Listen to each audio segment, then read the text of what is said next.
When taking a closer look at the world of martial arts, especially that of traditional martial arts, you can come to a realization that the world of these practices is in a crisis. While decades ago it was easier to make claims about their functionality or promote a martial art through mysticism, these days with global media, we are more and more often exposed to the lack of ability of many traditional martial arts to perform in the realm of fighting when faced against a practitioner of modern functional martial arts and combat practices. With the rise and fame of UFC, many traditional martial arts lost popularity and credibility, and while some UFC fighters do include part of their traditional martial arts training, it's oftentimes just a small portion of that particular practice, and very few fighters are capable of doing it well to begin with. With all of this on the table, we are left to ask, do all martial arts need to evolve, and if they don't, will some of them eventually die out? Many times a traditional martial artist starts to doubt the functionality of his martial art through exposure to live resistance sparring and grappling, especially while faced with a partner who is experienced in live combat practices and pressure testing. Most martial artists who in this scenario experience failure applying their practice under these conditions become inspired to modify their often long-trained practices in order to be able to withstand a duel with a combat sports practitioner. The dilemma here, which appears soon enough, is that the more this practitioner modifies his practice to make it efficient in this realm, the more it starts to look like the functional practice it is going head-to-head against. Thus, leaving this martial artist even more confused and asking, so why do I try doing this instead of just training the practice which I want to be good against? This then often leads to an even bigger crisis or complete dropping of the former practice for the new one. When these cases happen all over the world to various practitioners of different martial arts, one comes to ask, is it worth modifying this practice to begin with? And if so, why should these arts exist at all if they are so incomplete? Yet the answer here is actually very important. As a person who practiced Aikido dedicatedly for 14 years, coming to these same questions, I know very well what it means to go through this journey. Yet after intensely going through it for more than a year, I came to a realization which was probably there in front of me from the very beginning.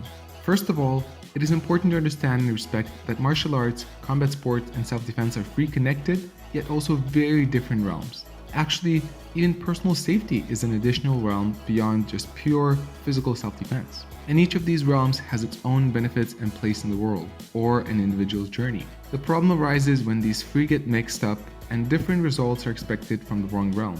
Many people become inspired to start martial arts with the promise of self-defense. Even many martial arts schools claim that they teach self-defense, oftentimes without really understanding what true self-defense and personal safety consists of, and simply present complex motor skills which take years to master, and tries to convince the person that it's just a matter of time, oftentimes many years, until he will become safer because of this training. This claim and belief is very wrong on many levels, yet it's one more reason why the differences between these four realms have to be addressed and made as public as possible.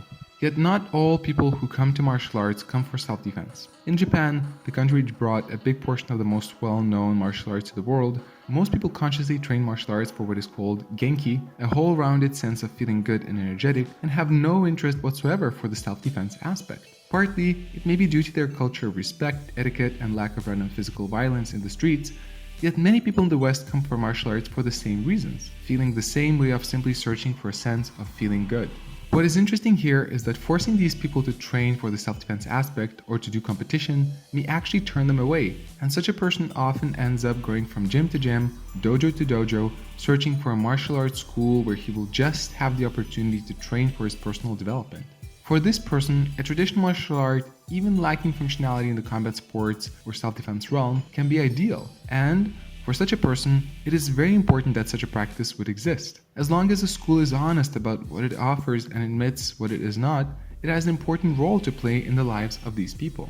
That does not though deny the importance of the self-defense aspect. Yet anyone is free to learn the basics of self-defense and personal safety in a well-organized, relatively short planned specialized course, and then to continue to whatever his interests lead him to. To add to that, each traditional martial arts instructor is also free to learn extracurriculum of personal safety and self-defense to offer to their students as a side course to their traditional aspect, while focusing mainly on the benefits of the original practice itself without needing to change it to what it is not. Personally, I'm happy when a modified version of a practice is offered for the better understanding of its functional application for combat sports or personal safety and self-defense. It is great to have that additional option, yet it does not mean that the whole martial art has to be sacrificed and changed completely for these aspects. As Bruce Lee famously said, absorb what is useful, disregard what is useless, and add what is specifically your own. The same applies to the personal development aspect of martial arts. Not all traditions need to stay, for example, such as extreme hierarchy or the belief in mystical, outdated concepts that limit our critical thinking, yet there are many aspects to tradition and philosophy of these practices which can be beneficial for a modern person not seeking to compete or defend himself.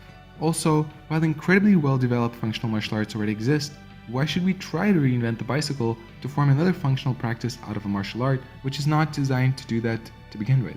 Do all martial arts need to evolve? In a way, yes. Even the philosophical aspect needs to be sometimes rephrased and reframed for the modern lifestyle. Yet does it mean all martial arts need to become functional or capable of self-defense? Not necessarily. Each of the four realms are beautiful and amazing in its own right, as long as it's sincere about its true value and limitations. Each person is free to choose what to practice and should not be criticized for his personal choice as long as he is clear about his decision and expectations. And each practice should not strive to become the best representative of all realms, as a jack of all trades is a master of none.